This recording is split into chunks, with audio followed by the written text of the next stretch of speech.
Starfield is a massive game, one of the largest I've played, and it carries the Bethesda formula of creating a world with lots of different systems, layers, and things to do. So today we're covering all the things the game throws at you at the beginning, so that way you can hit the ground or grav drive running. Welcome to the Ultimate Starfield Starter Guide. So when you first launch Starfield, you're going to be placed into a tutorial and proceed through an intro mission. Once you complete this, you'll actually be able to start creating your character. This is where you'll be able to deeply customize your character's appearance and eventually select their background. Now, this is where you can choose your starting skills, and while it's not going to have a huge impact in the big picture, this will help give you a platform to start on. For me, I chose the Beast Hunter. I really liked the extra stamina, the ballistics damage boost, and a boost to food. But you might prefer to have something different, like a boost to ship combat or planet scans. So be sure to pick the one that most fits your playstyle, that way you can get a leg up. And don't worry, we'll be covering both those things a little bit later in this video. So sit tight and buckle up, because next we're talking about the universe of Starfield and how you can get around. So once you gain access to your first ship, which is pretty early on, you'll be able to start traveling to different planets, points of interest, and orbit around each planet. Now, there are multiple ways to travel. The first one is called Set Course. This allows you to quickly select a mission and then travel to that location. This works like a fast travel from anywhere in the universe. However, there is a little bit of a catch. So your ship's fuel tank will limit how far you can jump at a time. Now, this is fairly restricting early on, but as you make upgrades, you'll be able to jump further and further. The other catch is that you need to have discovered some planets or systems in between you and your target. This means you do need to spend some time discovering planets and creating different routes per se, so that way you can benefit from those later on. Now don't worry, the main mission will take you through quite a few different planets. That way you'll start building those little intergalactic highways sooner than later. Next is Set Landing Target. This will allow you to view the planet and then select a solid landing spot. Unfortunately, you cannot land in water, so you need to find something solid, that way you can land on it and explore. Now, this can be anywhere on the planet. It can be one of the frigid poles at the top, it can be a lush forest near the equator, and everything in between. Just pick a spot and land. Next, we have Fast Travel. So once you're on a planet, your boots on the ground, you can fast travel to any point of interest that you've discovered, or back to your ship as long as you aren't encumbered. So be sure to keep an eye on your inventory capacity, and then use this to quickly jump between places that you want to visit. And lastly, of course, you can just run everywhere on the planet. From my experience, most places are reachable with jumping and boosting outside of obviously inaccessible areas. Running will consume stamina, and if you continue running while you're out of stamina, you'll begin to accumulate CO2, which can ultimately lead to you losing health as you're trying to sprint. So keep an eye on that meter in the lower left corner. So now that we know how to get around to all these different planets, what do we actually do there? Well, the most obvious thing is complete missions. Now, these come in the form of main story missions, side missions, and activities. Main story missions are just that. They're tied to the main campaign, and they will help progress the story forward. Side missions are optional missions that you can choose to pick up from a mission board, or they're randomly offered through things like distress signals or talking with NPCs. Either way, they give you a somewhat long and in-depth mini-story to follow along with. Now, from the ones that I've played, each one is fully voiced and takes you through a narrative that'll reward you with experience, loot, and sometimes even a new companion. Lastly are activities. These are small tasks you need to complete in order to help learn a new mechanic or gain insight that may help you later on. These range from speaking to a technician about new ship parts to checking in on a companion who might just need to talk with you about something important. But no matter the mission, they all reward you with credits, experience, and some form of tangible gift, whether it's loot, a new crewmate, or even something simple like a grilled cheese sandwich. Most of them are worth doing, and it doesn't hurt since they typically send you to new places most of the time and allow you to help build those routes that we talked about earlier. Now, one last thing, once you join a faction, be sure to check the mission boards there. They often give large amounts of credits, experience, and sometimes even a rare piece of gear that is specific to that faction. So far, we've talked a little bit about companions, but haven't really dove into what they are and what they bring to the table. So let's change that. So on a surface level, companions in Starfield are NPCs that travel with you and help with things like combat, they offer advice and small talk, but they also have specific skills that are worth keeping an eye on, as these can help balance out what you want to specialize in. For instance, one of the first companions you get early on has a specialty in laser weapons, and this is great if you're someone who's all in on ballistics or melee combat. But if you've already invested heavily into lasers, they don't really bring anything beneficial to the table. So you might want to avoid having them as a companion. And that goes for any NPC that can be a companion. You want to make sure to choose the right ones to form a team that covers each other's weaknesses and empowers each other's strengths. And you can view what skills a companion has by interacting with them, and then their skills appear to the right of their character. If you don't know a skill, you can always open your skill tree and look for the matching image and rank. But combat and small talk aren't the only things that your companions affect. They also provide bonuses to your ship and its capabilities when they join your crew. So this adds another wrinkle to selecting the right companions for the job. And companions also have their own inventory and weaponry that you can alter. You simply interact with one of them and choose to open their inventory. Here you can give them more powerful weapons, that way you can capitalize on their proficiencies, like giving Vasco a laser weapon, and you can make them much more efficient in combat. You can also offload some inventory onto your companions in case you get encumbered, but you don't want to leave anything behind. Just put all that weight onto your partner, let them deal with that burden, that way you can keep playing the game and having a fun time. Overall, companions are a much deeper system than I had originally expected, and one that I've spent quite a bit of time on to make sure I have the right people for the right job. And to answer everyone's burning question, yes, there are romance options for companions. So if you want to start a fling with someone, be sure to choose the right dialogue options that you know they'll like. So since we've covered companions and travel, let's touch on the other piece of that puzzle, and that's ships. Ships in Starfield come in a variety of different shapes, sizes, and specialties. You will be able to build your own ship later in the game, but since this is a starter guide, let's talk about what you'll be interacting with immediately on the ship that you do get. So every ship has 7 parts. You have weapons 0, 1, and 2. These are weapons that can be equipped onto your ship, and they range from ballistics, which are projectiles, to lasers, missiles, EMP, and more. Now, certain weapons will affect ships differently. Lasers and EMP are great for chewing through shields, while ballistics and missiles are perfect for dealing high amounts of hull damage, which is essentially health for your ship. Next are engines. These are going to dictate how fast you can go and how quickly you can maneuver around the battlefield. Shields are as they are just a shield that provides a buffer between damage and your health pool. Shields are typically shields. Now, grav drive will allow you to perform grav leaps throughout space, and this will increase the range that you can leap to other star systems. So if you want to leap further and further, you need to continue upgrading your grav drive.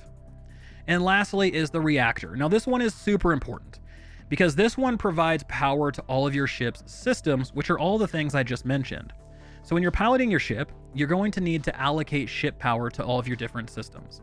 That means you'll need to power down certain things like a grav drive in order to power up others. So let's say you want to get somewhere like really fast, like you portal in, you're in an orbit of a planet and you want to get from point A to point B quickly. You can power down your weapons and power up your engine to increase your speed. Alternatively, if you're in combat, you can power down your grav drive. That way you can power up your weapons and shields to deal more damage and take more damage. It's all about how you want to handle each situation, and there is some thinking on the fly as you're going. Now, when you first begin, you're going to get a mid to low end ship that does have some good qualities, but ultimately this is one that you want to upgrade at some point. You can do that by speaking with a ship technician and upgrading your ship's systems in exchange for credits. But if you're looking to make a big change, let's say rank up your ship, then you can also purchase just a brand new ship from the technician. This is going to cost a large amount of credits, but it does give you a better foundation to start building upon. So that's everything that affects the outside of your ship. But what about the inside of your ship? So inside your ship, you have your crew that you've assembled. Here you can chat with them about missions, you can make small talk, you can see if they found anything useful for you because they will occasionally give you gifts. And you can also access your ship's cargo hold, which is extremely important. The cargo hold of your ship has a much larger capacity than you do, and you can store all of your resources in here to avoid being encumbered. Now, the best part is, when you're crafting and researching projects, which we will touch on later, those resources are pulled from both your inventory and your ship's cargo hold. So you don't need to worry about needing to transport tons of items back and forth between your ship and crafting stations. Luckily, Bethesda thought of that, and it basically creates a shared inventory. So all in all, designing your ship and making upgrades is going to be a very frequent thing during your initial adventure through Starfield. So you want to make sure to keep an eye out for purchases that'll shore up any ship weaknesses and give you the edge in combat and exploration. So we've managed to make it this far without really talking about ourselves and the character that we've created. Time to change that up with skill trees. The skill tree and skill point system in Starfield is how you flesh out what type of character you want to create and also use within the galaxy. Here, you're going to spend points to specialize in certain skill sets and double down on certain traits that you really want to take advantage of. So let's go back and let's start from the very beginning. When you first create your character, you're going to choose a starting set of skills. For me, I chose the Beast Hunter. This will give you a few skills to start off with, and then after that, the rest is up to you. Now, as you play the game, you're going to earn experience for just about anything. Surveying planets, completing missions, killing enemies, completing crafts. Like I said, just about anything is going to give you experience. And over time, you're going to accrue enough points in order to level up. And this is where those skill points come into play. Each level gives you a single point, which you can then spend across 5 different skill trees. Now, these trees are set up in a reverse pyramid structure. The top has more options, and then they slowly whittle down to a few by the time you reach the bottom. Now, once you find a skill you like, you can spend a point to unlock it. Once you do, you'll start to benefit from its rank 1 bonuses. And these can range from slightly increasing your carrying capacity to increasing your damage with lasers. But this is not the end of the road when it comes to skills. In fact, you can continue to spend points on a skill to unlock even more ranks, which will then improve the bonuses it provides, as well as unlocking some key passives down near rank 4. So let's take lasers, for example. So if you unlock the base skill, you're going to get a 10% damage increase to lasers. Pretty great. And then as you spend additional points, you're going to increase that bonus to 20 and then 30%. But the final rank will also grant a passive that gives you a small chance to set targets on fire when you're dealing laser damage. So if you're like me and you're a heavy laser user, then investing into this skill seems like a good use of your points. Now, not every skill is going to fit your vision for your character, and that's okay. There's going to be some skills you just simply don't put points into. And that's what makes each playthrough unique, and it also gives you a chance to play a different way. But simply applying more and more points to a skill isn't the only thing you need to do in order to unlock the best bonuses. There is a catch. So once you unlock a rank, you're going to be given a challenge that then fits into the theme of that skill. At that point, you need to go complete that challenge in order to rank up the skill with a point. That means you can't simply just hoard a bunch of points and then max out a single skill just in one sitting. You have to actually do a little bit of work in order to unlock the next rank. So let's take a look at security, for example. So here, I needed to pick 5 locks at rank 1 to earn the right to unlock rank 2. Once at rank 2, I need to pick 15 locks to earn the right to unlock rank 3, and so on and so forth, all the way until I reach rank 4. At that point, the skill is maxed out and you're ready to go. So you might be thinking, okay, so what are the best skills in the game to consider unlocking early? Well, each player is going to be different. Each playthrough is going to be different, and it's going to require a different point of view on which skills are more valuable. So for me, I had a pretty specific set of skills that I wanted to get unlocked first. Security, that way I could unlock any safes that I came across. Lasers and ballistics to bump up my damage of the weapons that I liked. Boost pack training so I could jetpack further and more often, and then surveying to increase my scan range on planets. These are all of my first picks. They're the picks that I really liked. And then I followed these up by weight training. That way I could increase my carry capacity because I'm an absolute hoarder when it comes to these type of games. And this all gave me a rounded toolkit. That way I could tackle most of the starting missions and help give me an advantage early on. And I will say, guys, it really did.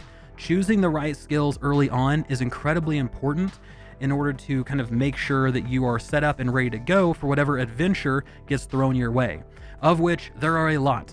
You could be traveling around in space, suddenly you pick up a distress signal. Next thing you know, you're in a space fight and you have no points put into any of your ship skills, your piloting skills, and you're getting absolutely blasted top to bottom. So being able to go into the game and think about that and try to figure out which skills are going to be most important to you to prepare yourself for really kind of anything that the galaxy throws at you. So we talked about sort of the top of the skill trees. Let's talk about the bottom of the skill trees. What kind of top end skills can we expect to find down at the bottom? And there are some really good ones. Now I'll show a few, right? But I do want to keep a little bit of mystery for you to see for yourself when you play. Here are the ones that I really like and I'm working towards. So first is boost assault training. This is going to cause nearby enemies to take damage and have a chance to catch fire when you boost. You can also slow down time by 70% while boosting and stay in the same place and aim down the sights while boosting. It looks like a fantastic skill and I cannot wait to get down there and unlock it. Now, if you're a crafter, then you can look at special projects under science. This is going to allow you to research experimental projects in the research lab, leading to some pretty cool discoveries and some powerful weaponry. And lastly, for the marksman out there, sharpshooting boosts your critical damage to enemies and gives you a chance to boost your critical hit chance.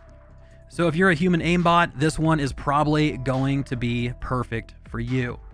So no matter what you want to play as, Starfield has some skills to help you live out your interstellar fantasy. Okay, let's talk a little about inventory, because in an RPG with tons of things to loot, inventory management is incredibly important. It's also incredibly basic in Starfield, but it's one that is very impactful, because if you don't manage your inventory, you're more than likely going to become encumbered and you won't be able to fast travel. Plus, you will consume stamina simply by walking instead of running. So if you're encumbered and you try to walk, you'll see your stamina gauge just slowly tick down. And when this creates a lot of issues, and it slows you down considerably because you're going to have to walk and then stop and then walk and then stop. This is why offloading these things onto your companion and sharing that burden, or offloading them onto your ship and having your ship cargo hold all of your stuff, is incredibly important. Now, most items you pick up will have a mass tied to them. Now, by default, you can carry 135 kilograms of stuff, and this is upgradable through skills like weightlifting. Now, when you pick something up, it will be placed into the category that best fits. So for instance, weapons will go into weapons, spacesuits into spacesuits, and ammo into ammo. And speaking of ammo, ammo doesn't have a mass tied to it, and it's free to carry, which is fantastic. Could you imagine if all of the ammo had a mass and you had to leave some ammo behind? We're not playing a survival game, we're playing an RPG. So I'm really glad that mass is not tied to ammunition. But of all of the things, the heaviest of items, or the heaviest of categories, are resources. Things like uranium, frames, spools of wire, nickel, all sorts of crafting materials that you need to have in order to use the crafting system. This is where that ship cargo hold comes into play that I mentioned earlier, because you can easily offload all of those collected resources into there in order to keep your inventory free and light. So now that we talked about inventory, let's dive a little bit deeper and let's talk about gear and rarities. So in Starfield, you can equip one weapon and one spacesuit at a time. You can't wear multiple spacesuits, you got one. However, you can set favorites to quick access. That way you can quickly switch between weapons. So if you have some go-to weapons like a rifle, a shotgun, a machete, a pistol, you can have all of those placed on your quick access menu. That way you can quickly switch between them. Now, weapons and spacesuits do come in a lineup of rarities. So your baseline, common, or gray, these are sort of the foundational items. They don't do anything extra. Typically, they're junk at a certain point in time. They don't really do anything. Then you have rare and blue items. These items have a single affix that'll bring an extra bonus to the table. This could be applying a fire effect to enemies or increasing damage to certain enemy types. Then you have epic or purple items. These items have 2 affixes tied to them. Legendary or orange items have 3 affixes tied to them, and unique provide a specific effect in addition to affixes, and these can be found on bosses and named enemies. Now, all of these items, no matter the rarity, can have mods attached to them. These are things like long and short barrels, different stocks, different grips, different sights, and all of these things will have the weapon perform differently. If you have a long barrel, you're going to increase your range versus a short barrel. Your stock and your grip might adjust stability. All of these things are going to change how your weapon performs. And you can adjust all of these at workbenches for weapons. So for instance, if that legendary weapon didn't drop with the grip you wanted, you can always go change it to fit your needs. It's an extremely flexible system, and I'm very glad they didn't lock up weapon modification, because I think that would have been a huge step back. Now, you can also buy and sell weapons and spacesuits from vendors, so if you have anything you don't want to hang on to, head over to a vendor and offload some old gear to make some credits. So we've talked about inventory, we've talked about gear. Let's talk about another way we can craft and research things. And those are through all of the different stations that are available. So in Starfield, players will have the ability to use a variety of workbenches to add mods to spacesuits, weapons. They'll be able to craft medicine to heal you and remove status effects. You'll have a kitchen to cook food to eat. And all of these require resources that are found out in the universe. Now, these range from ore to other rocks to tissue to fibers. So there's a ton of different stuff, and they're scattered all across different planets and solar systems. So the big question is, how do I find the materials I need? That's where scanning comes into play. So when you first reach a planet, you can perform a scan to see what types of resources that planet has. Once you're on the planet, you can turn on your handheld scanner to scan animals, rocks, plants, etc. to see what type of resources they give you. Plus, helping survey will unlock more things to know about the planet and help you kind of flesh out what that planet truly offers you. Now, once you find the thing you need, let's say nickel, you can use a cutter to harvest that nickel material and then store it. It's a very simple process of finding the planet that has your resource, finding the resource on the planet, and then harvesting the resource in order to make the thing that you need. And also, like I mentioned earlier, when you completely survey a planet, you're going to earn something called survey data that can be sold for credits. Now, if you just go to a regular vendor, they'll pay you a decent chunk of credits for that data. However, if you go talk to an NPC you meet early on named Vladimir, he will give you double the amount of credits for that survey data. So keep that in mind. That way you guys can make a decent chunk of credits early on. Now, the other workbench you have access to is called research projects. Now, this allows you to research new blueprints for your workbenches. Things like new stocks, new grips, new scopes, recipes, aid materials. And these research projects do take resources as well, and you need to donate them in order to unlock them. So just because you spend 3 nickel, 1 uranium, 1 plutonium to unlock a new helmet blueprint doesn't mean that that helmet is free to craft. You still have to have the materials in order to craft that helmet. Now, however, there is a consumable that you can use called Synapse Alpha, and this is going to reduce the amount of resources needed in order to complete those research projects to help move things a little bit faster. It lowers it by about 10%. So if you have a few of these stockpiled and you want to kind of blast through some research projects, then pop one of those, go to the research lab, and then start researching those blueprints for the duration of that Synapse Alpha, and you'll be able to make some really good progress. Now, not all research projects are available from the start. Some are locked behind certain skills you need to unlock, so definitely plan accordingly there, especially if you want to go get the experimental projects to get some experimental weapons. Guys, that wraps up this starter guide. I hope this helps you all blast off into the universe and conquer the cosmos. Stay tuned for more Starfield content, and as always, thank you so much for watching. This has been Vulkan, and I'll talk to you guys next time.